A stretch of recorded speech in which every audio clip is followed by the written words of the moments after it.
자, 게임 이론과 응용 7월 3일 금요일 강의 시작해 볼게요. 자, 7월 3일 금요일 강의에서는 저희 일단 Normal Form 게임 끝내고요. 아마 1시간 정도 더 하면 될 것 같거든요. 그래서 여기에 관한 비디오 2개 나가고 그 다음에 이제 다음 파트 Extensive Form 게임에 관해서 이제 얘기를 시작할 거예요. 그래서 이제 Normal Form 게임에서 남은 주제는 이제 저희 두 번째 어플리케이션 이제 컨트랙에 관한 거거든요. 자, 이제 컨트랙에 관한 얘기 이제 살짝 해볼게요. 그래서 지금 Normal Form 게임에서 저희 이제 세 가지 솔루션 컨셉 다뤘는데요. 첫 번째 ISD, 그 다음에 간단히 얘기한 Rationalizability, 그 다음에 Nash Equilibrium이요. 네, 정말 중요한 개념이고 제가 또 얘기하고 또 얘기하고 또 얘기하지만 Nash Equilibrium은 이러한 전제에 가정하고 있는데요. 무슨 전제냐면은 각각의 플레이어들이 상대방이 어떻게 플레이하는지 거기에 대해서 정확한 믿음을 갖고 있다는 거죠. 그래서 이 correct belief라는 게 이제 또는 equilibrium knowledge라고 얘기하는 자, 이 가정이 되게 중요해요.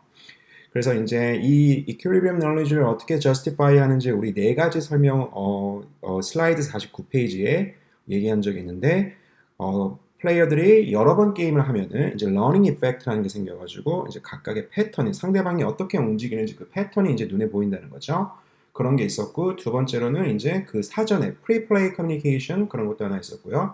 그 다음에 이제 세 번째로 등장하는 게 이제 미디에이터라는 사람이 한 명 있어요. 중간에 이 두 플레이어 말고 또 다른 3자가 있는 거예요.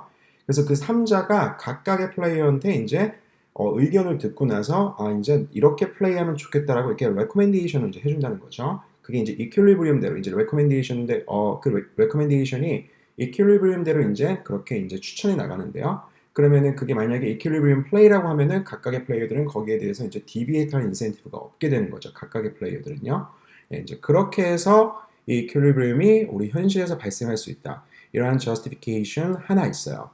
이제 요거에 관해서 우리가 좀 더 깊게 들어가 볼 건데요. 컨트랙과 연관 지어가지고 과연 미디에이터의 역할과 컨트랙의 역할 이런 거에 대해서 우리가 좀 더 자세히 얘기해 볼게요. 이번 어플리케이션에서.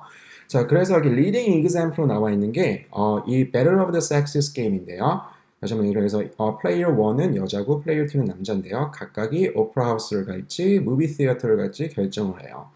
그래서 동시에 같은 데스티네이션에 이제 도착하면은 이제 positive payoff를 얻고 그렇지 못할 경우 이렇게 미스매치가 발생할 경우에는 payoff가 이제 0으로 발생하는데요. 자, 그래서 여기서는 서로 간에 이제 콜리네이션 할 그런 인센티브가 있는 거죠. 두 플레이어 모두 같은 공간에 갈 그런 인센티브가 있는데 이제 여기에 대해서 strategic uncertainty가 있는 거죠. 상대방이 오페라 하우스로 갈지 시어터로 갈지 그걸 모르는 거죠. 그래서 만약에 여기서 이제 미디에이터가 한 명 있다고 하면은요. 그래가지고 남자랑 여자 둘 다한테 오페라 하우스로 가는 게 좋을 것 같다. 이렇게 얘기해 주면은 요 첫 번째 이퀄리움이 발생하게 되는 거고 그리고 그렇게 레코멘데이션을 받고 나서는 여자도 오페라 하우스를 가니까 너도 오페라 하우스를 가는 게 좋을 것 같다. 이렇게 얘기하면은 남자 그리고 여자한테는 남자도 오페라 하우스 가니까 여자 너도 오페라 하우스 가는 게 좋을 것 같다. 이렇게 하면은 여자 남자 둘 다 거기에 대해서 디비에이트할 인센티브가 없는 거죠. 그래가지고 이 첫 번째 이퀄리brium이 그런 식으로 발생하게 돼요. 미디에이터를 통해서요. 그 다음에 두 번째 이퀄리brium도 똑같은 방식으로요. 그래가지고 이런 디스이퀄리brium 이런 거는 이제 발생하지 않게 되는 거죠. 이 두 가지는요. 자, 그래서 지금 각각의 플레이어들이 의사결정을 하기 전에 어떻게 플레이할 건지 만약에 디스커스 할 수 있으면은 그래서 이건 지금 프리플레이 커뮤니케이션 이쪽에 약간 좀 가까운 건데 만약에 미디에이터를 중간에 끼고서 이제 디스커션을 하게 되면은요. 그리고 이제 합의를 이끌어내게 되면은요. 그래가지고 이 미디에이터가 중간에 끼어 있는 이 디스커션, 이 과정을 우리가 컨트랙으로 생각할 수가 있어요. 그래서 일반적으로 컨트랙이라는 거는요. 한마디로 뭔가 의도된 액션이 있는 거죠. 그 의도된 액션을 그걸 이제 인포스하기 위해서 서로 간에 이제 합의를 이끌어내는 과정을 우리가 컨트랙을 생각할 수가 있어요. 그래서 이 경제학에서 컨트랙이라는 건 되게 중요한데요. 우리가 일반적으로 하나의 조직이라고 생각하는 거예요. 그래서 회사 같은 거요. 회사가 과연 어떻게 형성되는지 먼저 생각을 해보면은요. 일단 처음에 그 어떤 분야에 대한 전문가가 먼저 등장하게 되죠. 그 전문가가 자신 혼자서 별로 할 수 있는 일이 없으니까 다른 사람과 같이 이제 협업을 하기 시작하죠. 그래서 그게 협업 관계에서 이제 서로 간에 컨트랙 관계를 맺죠. 아, 우리가 이제 이렇게 같이 협업을 함으로써 이런 프로핏이 발생할 건데 이거를 몇 대 몇으로 나누자 이런 식으로요. 그럼 이제 두 명이서 일을 시작하다가 이제 두 명이서 좀 더 부족하다. 이제 좀 더 사람을 늘려야겠다 해가지고 이제 그게 이제 사이즈가 커지면 커질수록 이제 하나의 이제 빅 firm이 되는 거죠. 그래가지고 계약과 조직 간에는 되게 밀접한 관련이 있어요. 그래가지고 연세대학교에서 계약 및 조직 이론이라고 있죠. 많은 분들이 어떻게 보면 계약과 조직 간에 과연 무슨 관계가 있을까? 이게 왜 계약과 조직 이론일까? 이렇게 생각하지만 조직이라는 거를 어떻게 보면은 하나의 거대한 컨트랙이라고 생각할 수가 있어요. 그들 사이에는 어떤 컨트랙 관계가 다 있다는 거죠. 자, 그렇게 그래서 계약은 경제학에서 다양한 역할을 하는데요. 지금 여기서 같은 경우에는 우리가 원하는 그러한 이퀄리브리움을 달성하게끔 계약이 과연 어떤 역할을 할 수 있을까? 또는 미디에이터가 과연 어떤 역할을 할 수 있을까? 미디에이터가 원하는 결과를 원하는 이퀄리브리움을 달성할 수 있을까? 또는 컨트랙에 달성할 수 있을까? 이거에 관해서 이제 알아볼 거예요. 또 다른 컨트랙의 그런 기능 같은 거 되게 여러 가지가 있거든요. 근데 그 중에서 저희 게임 이론에서 다룰 주제는 뭐냐면은 계약이 또 어떤 기능을 하냐면은요. 계약이 상대방으로 하여금 어떤 모르는 정보가 있을 때 그 정보를 어떻게 하면 잘 이렇게 illicit 할 수 있는지, 정보를 잘 캐낼 수 있는지 그거에 대한 역할도 해요. 그러니까 이거에 대한 example은 보통 이제 회사에서 만약에 이제 어떤 사람을 새로 고용을 했어요. 근데 그 사람이 정말 탤런트가 있는 사람인지 탤런트가 없는 사람인지 그걸 잘 모르죠. 탤런트가 있는 사람이면은 아무래도 좀 더 하이어 랭크에서 예를 들어서 회사를 좀 매니지하는 그런 매니저 역할을 주고 싶어 하고 만약에 탤런트가 없으면은 그냥 좀 말단 직원으로요. 그냥 단순 노동을 일을 시키고 싶어요. 근데 다 누구나 매니저가 연봉이 좋으니까요. 그러니까 매니저를 자질은 탤런트가 높고 그러니까 매니저 일이 적합하다고 얘기를 하죠. 그러니까 어떻게 하면은 이걸 컨트랙을요 잘 짜가지고 매니저한테 만약에 일이 성공하면은 얼마, 일이 실패하면 얼마, 그리고 말단 노동 같은 경우는 이제 단순한 작업이니까 이런 건 이제 베이스 샐러리 이렇게 딱 주고 이 샐러리를 어떻게 잘 조정해야지 탤런트가 높은 사람은 매니저 역할을 담당하고 그 다음에 탤런트가 낮은 사람은 그냥 단순 노동을 하게 되는지 한마디로 정보에 관해서 이렇게 소르팅을 할 수 있는지 이 컨트랙이 이런 소르팅에 관한 역할도 하고요. 그 다음에 또 저희가 제일 잘 아는 그런 거 있죠. 인센티브 제도요. 그러니까 moral hazard problem이 있을 때 인플로이가 열심히 일을 계속 하는지 안 하는지 회사를 위해서 그거를 위해서 슈퍼바이저 입장에서는 그걸 계속 모니터링 할 수가 없죠. 그러니까 알아서 스스로 열심히 일을 하게끔 인센티브를 성과별대로 이렇게 인센티브 페이를 줘가지고 알아서 이렇게 일을 하게끔 그러한 역할도 있어요. 컨트랙의 역할은 경제학에서 너무나 다양해서 컨트랙이라는 주제는 되게 중요한 주제인데요. 우리가 지금 그 중요한 주제 중에서 가장 첫 번째 거 과연 컨트랙이 이런 단순한 게임에서 만약에 equilibrium이 inefficient 할 때 그때 efficient한 결과를 달성할 수 있을 건지 아니면 이렇게 coordination 게임에서 이렇게 불균형으로 가는 게 아니고 균형으로 사람들을 인도할 수 있을 것인지 거기에 관해서 이제 얘기해 보도록 할게요. 자, 그래가지고 여기서 컨트랙의 역할은요. 서로 간에 이런 normal form 게임에서 이제 유일한 그 efficiency를 방해하는 거는요. 우리 prisoner dilemma 게임에서 서로 간에 cooperate 하는 게 더 좋다는에도 불구하고 defect로 가는 이유는 이 strategic uncertainty 때문이죠. 상대방이 비록 서로 간에 cooperate 하자고 약속을 한다 하더라도 암묵적인 그런 구두 약속을 한다 하더라도 결국엔 defect라는 걸 알고 있어요.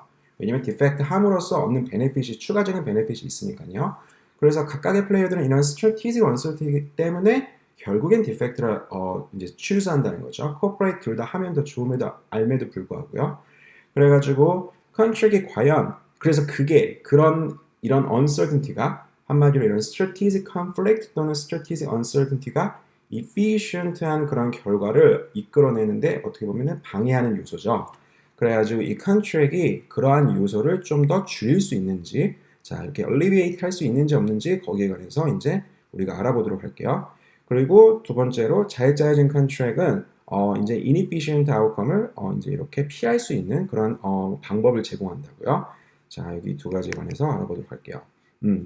자 그래서 지금 조엘 바슨 책에 나와 있는 거는 investment 게임이라는 건데요. 여기서는 지금 두 명의 플레이어가 있어요. 그래서 지금 두 명의 플레이어가 예를 들어서 R&D 한번 생각해 볼까요? R&D가 한마디로 어떠한 새로운 디스커버리를 하기 위해서는 둘 다 노력을 해야 돼요. 어느 정도 인베스트먼트를 해야 돼요. 그래야지 이제 결과가 좋게 나오는 건데요. 근데 만약에 둘 중에 한 명이라도 그거 R&D에 대한 시간 투자를 안 하고 그냥 자기의 어떤 주어진 업무에 관해서 시간 투자를 하면은 그 R&D는 실패를 해가지고 만약에 플레이어 2는 지금 인베스트먼트 했는데 R&D에 대한 시간 투자를 했는데 플레이어 1은 그냥 안 하고 자기 일만 했다. 그럴 경우에는 플레이어 2는 손해를 보고 플레이어 1은 R&D만큼의 R&D가 성공했을 때만큼 그런 이득은 아니겠지만 어쨌든 그런 이득을 보게 돼 있어요. 그리고 만약에 둘다 만약에 인베스트먼트 안 했을 경우에 그럴 경우에는 지금 레저베이션 페이오프가 지금 0으로 잡혀 있네요. 자, 이런 게임 한번 생각해 봐요. 그래서 둘 다 성공했을 때 둘 다 인베스트먼트 했을 때 R&D가 succeed 하고 그리고 나서 이제 페이를 얻고 근데 만약에 둘 중에 한 명이라도 안 했을 경우에 R&D가 실패할 경우요. 자, 이럴 경우 생각해 봤을 때 만약에 저희가 가정을 어떻게 하냐면은 여기서 서로 간에 R&D에 시간 투자를 하는 게 가장 좋은 결과라고 한번 얘기를 해봐요. 이렇게 가정을 한번 해봐요. 그래서 I, I가 best outcome이에요. 이 말은 무슨 말이냐면은 둘 간의 둘 간의 페이오프를 만약에 더했을 때 그래서 때요. 시나리오에서 둘 플레이어의 페이오프를 더했을 때 C1 플러스 C2가 다른 결과, 다른 시나리오보다 더 크다는 거죠. 그래서 y1 플러스 x2 지금 이 시나리오인데요. 이 시나리오나 또는 이 시나리오나 또는 둘 다 투자를 안 했을 때는 합이 0이죠. 그래서 이 세 가지 다른 시나리오보다 서로 간에 인베스트먼트 했을 때 가장 좋은 결과가 발생한다고요. 자, 그래가지고 요거는 그렇게 중요한 게 아닌데 이제 서로 간에 만약에 리디스트리뷰션이 가능해요. 만약에 결과가 발생한 다음에 그래서 서로 간에 인베스트먼트를 했어요. 그래서 R&D가 성공했어요. 그리고 나서 어떤 얻는 페이가 있죠. 그 얻는 페이끼리 서로 간에 리디스트리뷰션이 가능해요. 그럴 경우에는 I, I가 두 플레이어 모두한테 이제 좋은 결과인데요. 만약에 이게 리디스트리뷰션이 불가능하다면은 어떤 사람은 정말 많은 페이오프를 얻고 어떤 사람은 더 페이오프를 적게 얻으니까 양측 모두한테 좋은 결과는 아니긴 하지만 그러니까 왜 이거 경제학에서 저희 이제 그 미시경제 원론 같은 거 들으면은요. 그 만약에 맨큐 경제학 같은 거 보면은 그런 efficiency랑 그 다음에 redistribution 간에 서로 간에 트레이드오프가 있다는 거 이제 여러분 알고 있죠. 그래서 반드시 efficient한 게 모든 사람들한테 다 좋은 건 아닌데 일단은 efficiency가 그러니까 efficiency가 중요하냐, redistribution이 중요하냐 이거는 경제학자에서마다 이제 다 생각이 다르기 때문에 뭐가 더 중요한지는 이제 그거는 되게 얘기하기 힘든 문제죠. 근데 어쨌든 둘 다 중요한 문제는 마찬가지예요. 근데 첫 번째가 얘기하는 건 뭐냐면은 지금 이 inequality가 얘기하는 거는 II가 일단 가장 efficient한 결과라는 거고요. 왜냐면 이때 서로 간에 인베스트먼트를 할 때 파이 사이즈가 둘 간에 만들 수 있는 이 파이 사이즈가 제일 크니까요. 그리고서 이 파이를 과연 어떻게 나눌 것인지 그게 이제 리디스트리뷰션 문제인데 만약에 우리가 서로 간에 이렇게 결과가 발생한 다음에 서로 간에 이렇게 머니를 트랜스퍼 할 수 있다고 하면 이 리디스트리뷰션 문제는 일단 자연스럽게 해결이 되거든요. 일단 우리가 그러면은 efficiency에만 집중해서 문제를 해결할 수 있어요. 근데 이런 트레이드오프 있다는 거는 이제 여러분들 잘 알고 있죠. 만약에 여러분들 팀워크 같은 거 한번 생각해 보면은 만약에 뭐 제가 그러니까 팀워크가 아니고 뭐 예를 들어서 뭐냐 뭐 열심히 일을 하면은 당연히 efficiency가 증가하긴 하는데 열심히 일한 만큼 어떤 대가가 따라주지 않느냐. 만약에 세금을 엄청 매겨요. 세금이라는 건 기본적으로 redistribution을 위한 거죠. 근데 세금이 너무 크면은 이제 그만큼 열심히 일할 인센티브가 떨어짐으로써 그러니까 redistribution에서는 좋지만 efficiency 쪽에서는 이제 안 좋게 되는 거죠. 자, 이제 그런 트레이드오프가 있다는 거 여러분들 기본적으로 인지를 하는데 여기서 일단 redistribution 문제는 생각하지 않고 efficiency 문제만 우리가 일단 생각하는 걸로 해요. 이런 가정을 통해서요. 만약에 서로 간에 redistribution 문제가 이렇게 money transfer로 자연스럽게 해결이 가능하다면은 그러면 이제 I, I가 efficient한 결과가 양측 모두가 원하는 결과가 되는 거죠.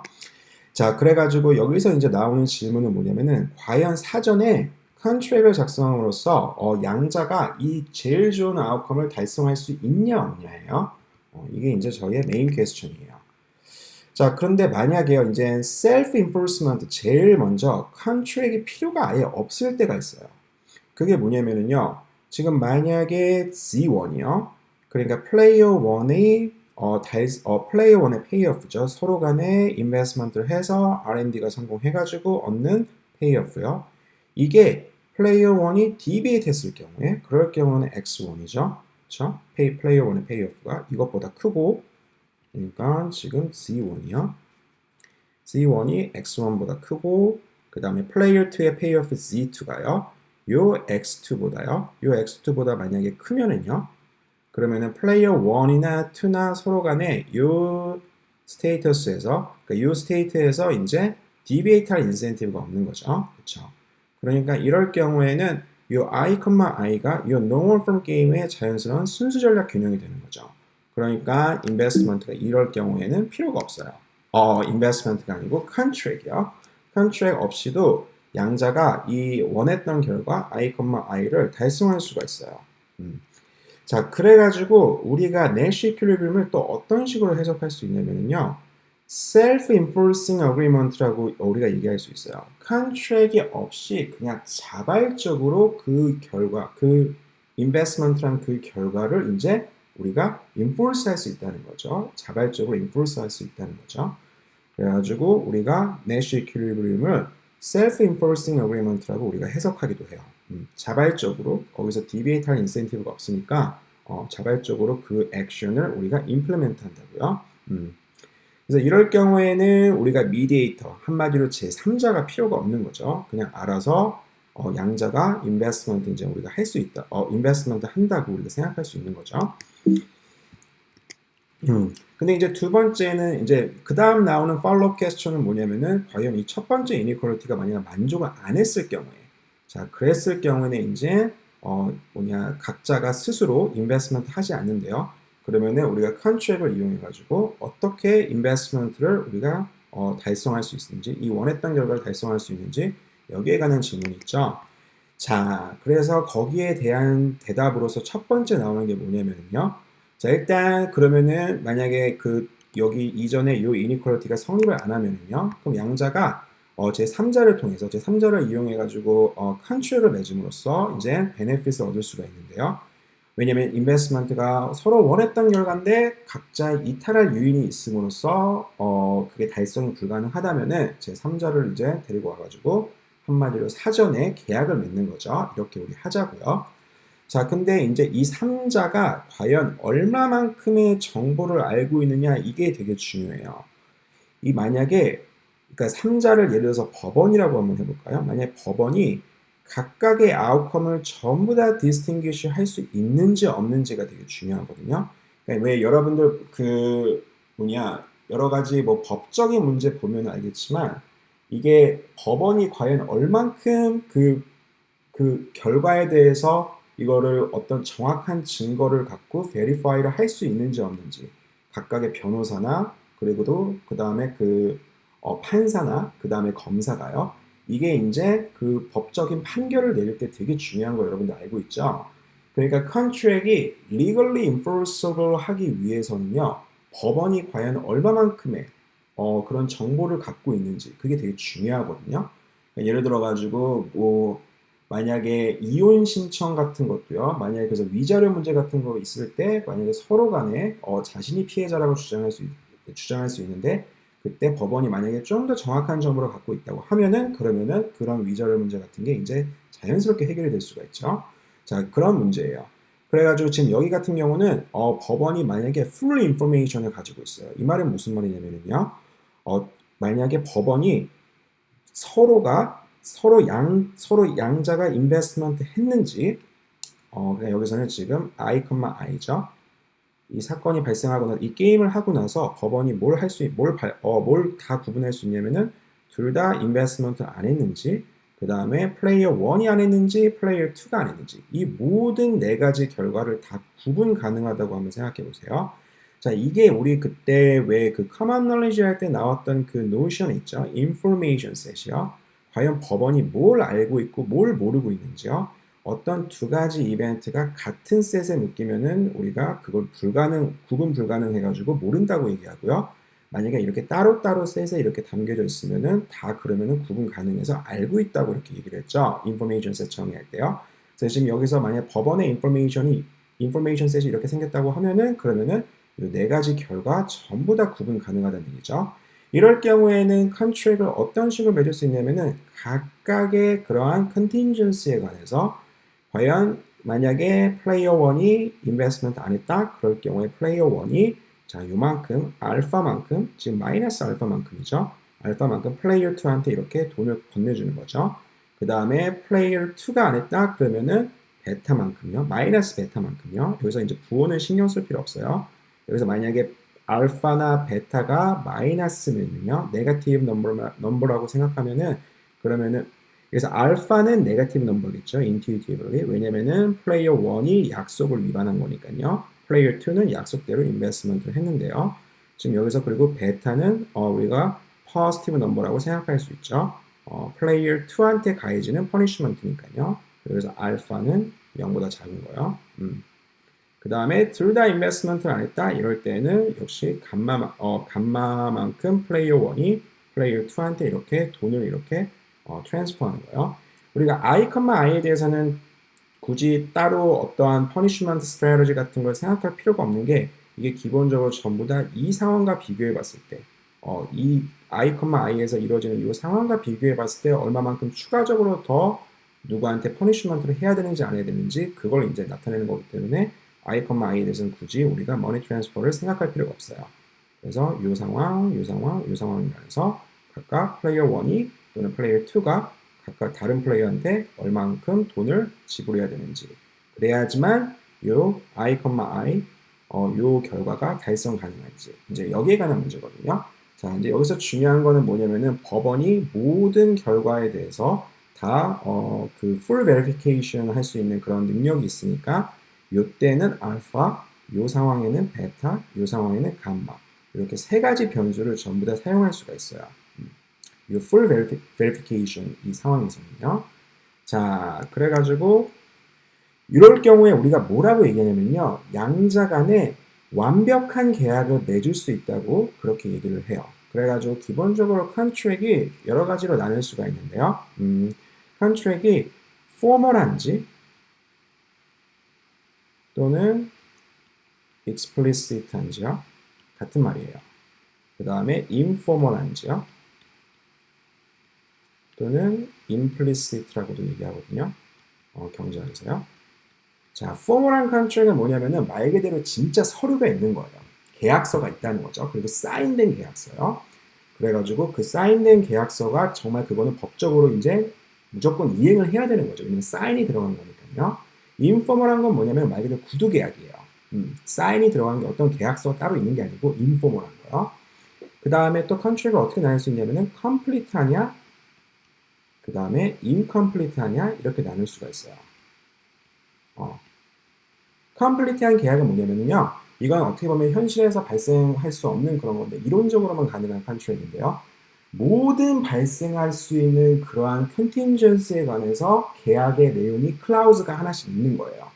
예를 들어서 여러분들이 이제 어떤 회사랑 이제 계약을 맺는다고 하면은요. 아, 제가 오늘 몸이 아파가지고 회사에 못 나갔어요. 그럴 경우에 과연 연봉에서 얼만큼 깎이는지 이런 게 전부 다 만약에 제가 어떤 개인적인 사정에서 만약에 못 나갔을 경우, 그 다음에 갑자기 정말 어쩔 수 없이 불가피한 상황으로, 갑자기 가족에 무슨 문제가 생겼거나, 아무튼 그런 불가피한 상황으로, 아니면 이렇게 코비드 바이러스 때문에 이런 상황으로 제가 회사에 못 나갔을 경우, 이럴 경우에는 과연 제가 원래 약속된 그런 샐러리에서 과연 얼마만큼 깎이는 건지, 이게 계약서에 전부 다 담겨 있으면요, 그러면은 계약서가 컴플리트하다고 해요.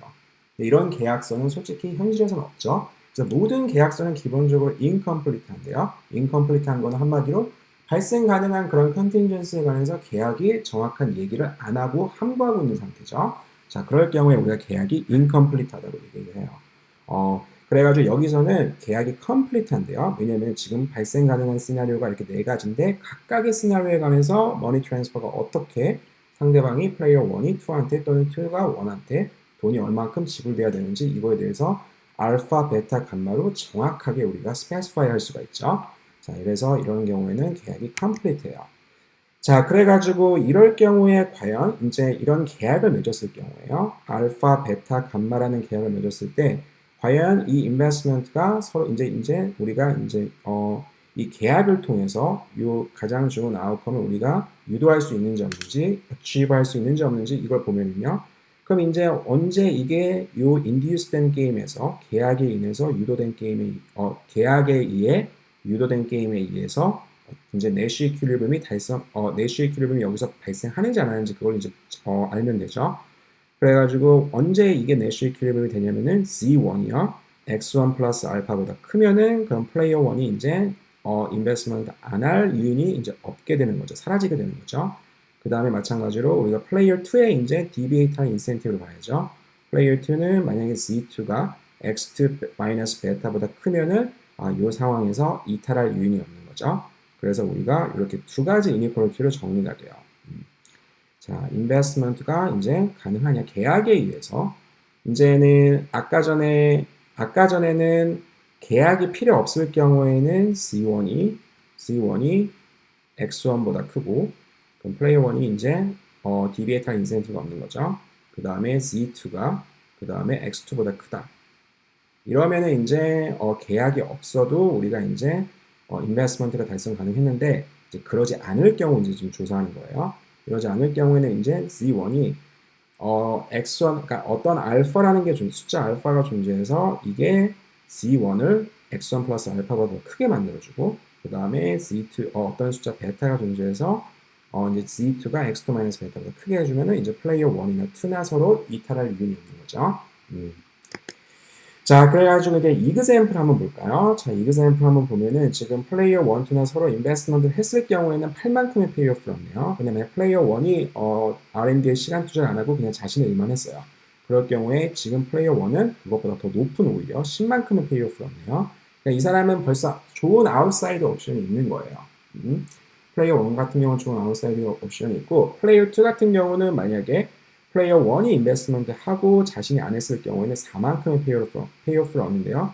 이럴 때는 이제 플레이어 2의 아웃사이드 옵션이 플레이어 1의 아웃사이드 옵션보다 이제 좀 더 안 좋다고 얘기할 수 있는 거죠.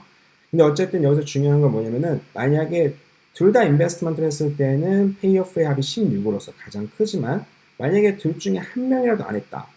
만약에 플레이어 1이 안 했다. 그럼 인베스트먼트를 한 사람, 결국 R&D는 실패하게 되고 어떠한 결과도 얻을 수 없고 시간 투자를 한 사람은 손해를 봐요.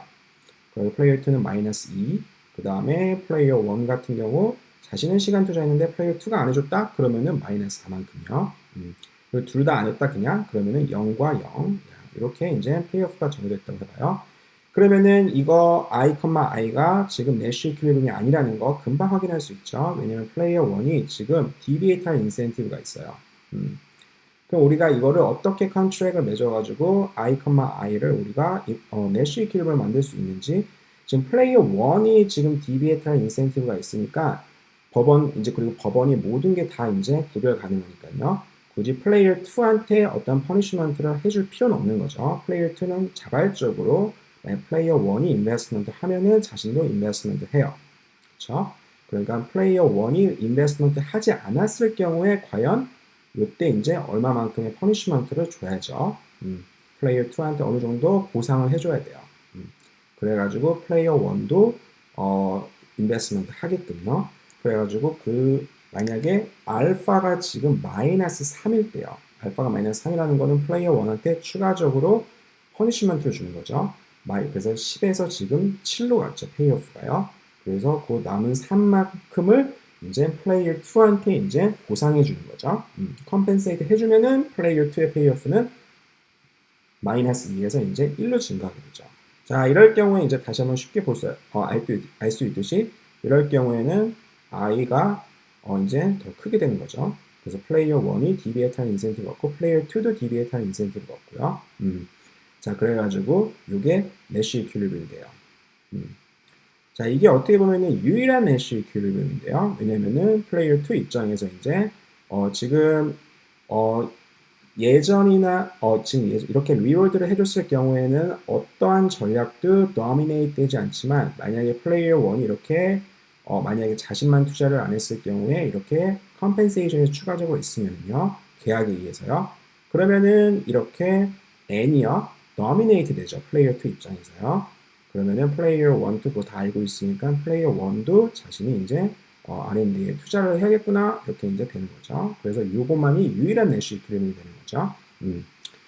자, 그래서 이렇게 만약에 법원이 이렇게 모든 결과에 대해서 이렇게 full verification 능력이 있으면요, 이런 컨트랙이 항상 존재해요. 근데 이건 어디까지나 정말 유토피아에서만 있을 수 있는 일이죠. 왜냐면은 법원이 이렇게 모든 가능성에 대해서, 발생 가능성에 대해서 정확하게 구분할 수 있다. 이게 이제 힘들기 때문이에요.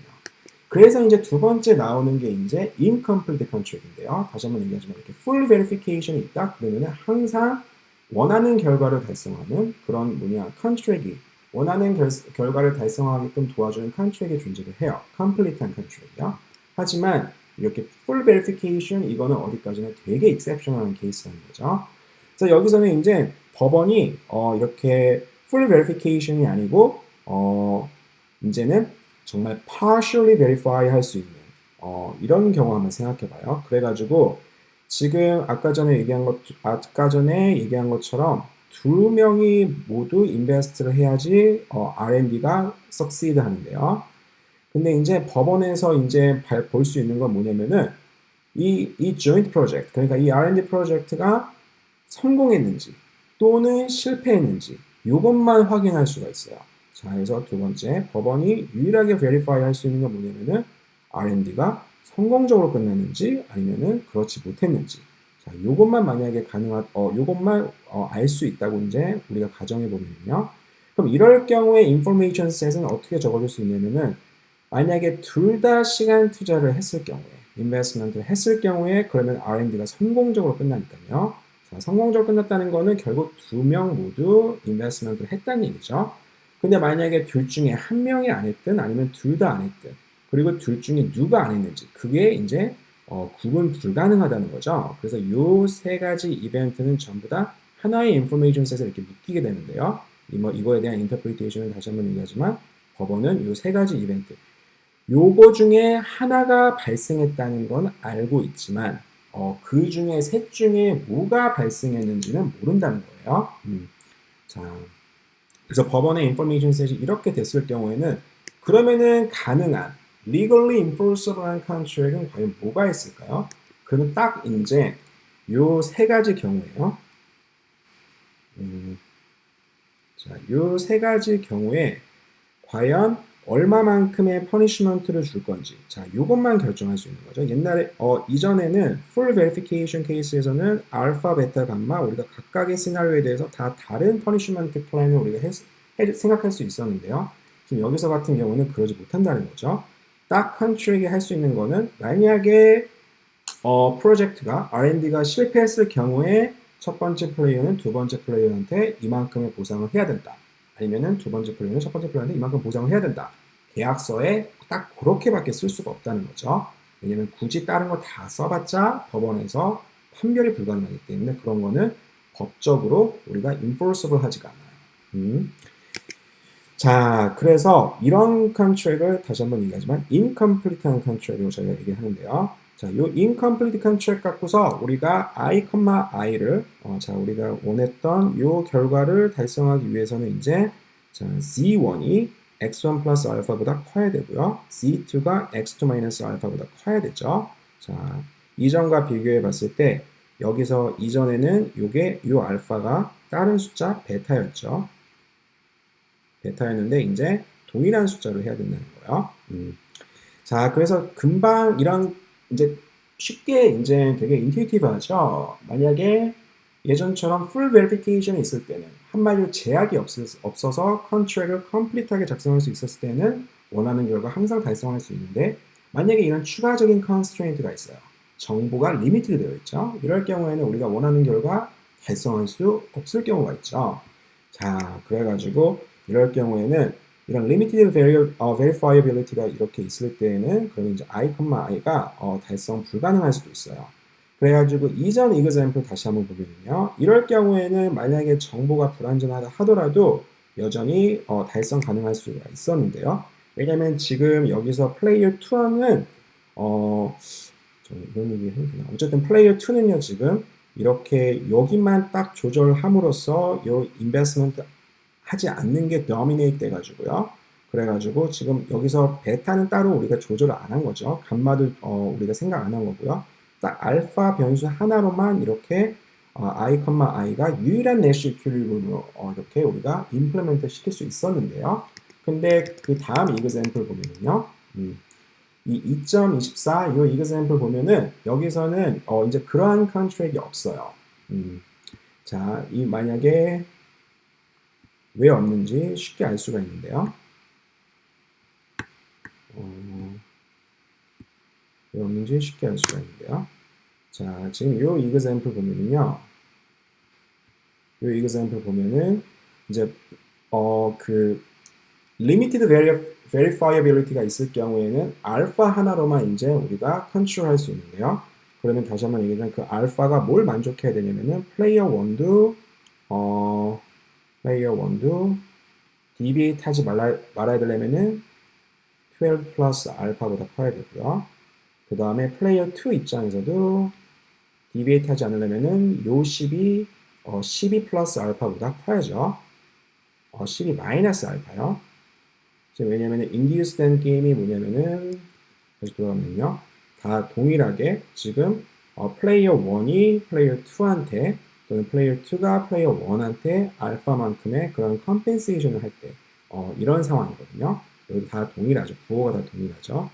자, 그래가지고 지금 요 두 가지가 다 만족해야 돼요. 근데 요 두 가지를 만족시키는 알파 존재하지 않는다는 거 우리가 쉽게 알 수 있죠. 첫 번째 이니퀄리티가 얘기하는 거는 알파가 지금 마이너스 2보다 작아야 되는데요. 두 번째 이니퀄리티가 얘기하는 건 지금 알파가 2보다 커야 되죠. 자, 이 두 가지 이니퀄리티는 절대 동시에 만족할 수가 없죠. 그만큼 이제 알파가 그런 컨트랙이 존재하지 않는다는 걸 알 수 있어요. 자, 두 번째 example 볼까요? 지금 이런 상황에서도 incomplete contract으로는 i, i를 달성할 수가 없는데요. 왜냐면은 이거 보면은 달성하려면은 6이요. 7 플러스 알파보다 커야 되고요. 그 다음에 플레이어 2의 payoff가 9 마이너스 알파보다 커야 되는데 첫 번째 이니퀄리티가 얘기하는 거는 알파가 네거티브 1보다 작아야 된다는 얘기고 두 번째는 알파가 1보다 커야 된다는 얘기죠. 자, 요거 역시 불가능하죠. 1보다 크고 마이너스 1보다 작은 그런 알파는 존재하지 않죠. 그래서 i, i를 달성 가능하게 해주는 incomplete contract은 존재하지 않아요. 자, 이럴 경우에는 이제 한마디로 지금 이전 이그샘플에서는요. 법원이 모든 정보를 알아야 되냐 알 필요도 없었지만요. 그럼에도 불구하고 i, i를 우리가 임플리멘트 할 수 있었지만은 지금 이런 경우에서는 그렇게 정보가 부족할 경우에는 원하는 결과를 달성 못할 수도 있는 거죠.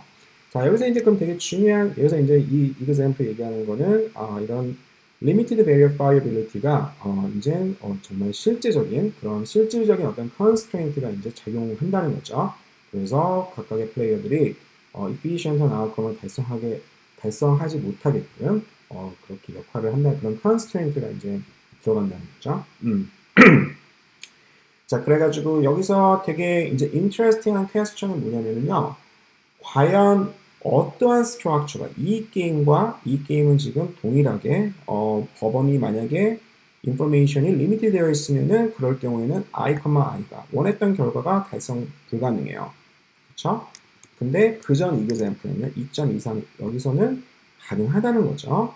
자, 그러면은 과연 왜 여기서는 정보가 부족해도 i, i가 달성 가능하고 이 다음 이그샘플에서는 이 불가능인지 도대체 어떠한 스트럭처 때문에 어떠한 이유 때문에 그런 건지 거기에 대해서 생각해 보면은 되게 좋을 것 같아요. 이거는 되게 좋은 질문이거든요. 자, 여기에 대한 대답은 제가 굳이 하는 것보다 여러분들한테 생각할 시간을 드리는 게 제가 좋을 것 같아요. 자, 그래서 첫 번째 비디오는 여기서 마치도록 할게요.